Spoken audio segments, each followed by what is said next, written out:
மச்சான் இப்பயே வந்துட்டு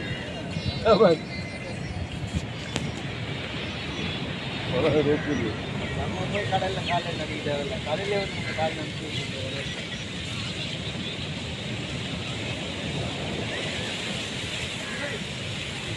நாய் குட்டிக்குது பாவம் அந்த இடத்துல நாய் குட்டிப்பா நாம கிட்ட போகிறேன் இது தண்ணி வீட்டு கொடு அது எடுத்துறா வெளியே அது எடுத்து வச்சுக்கோ அந்த புல்லு போட்டு போனோம் அது வீட்டு இடம் அங்கே பாருங்க இதை பாருங்க இது ஏற மேலே தான் பாருங்க அதான் இப்பயே ஆரம்பிச்சிச்சு ஆஹா ரைட்டு ஐயோ என்ன கதை இது இப்பயே பாரு இப்பயே எங்க பாரு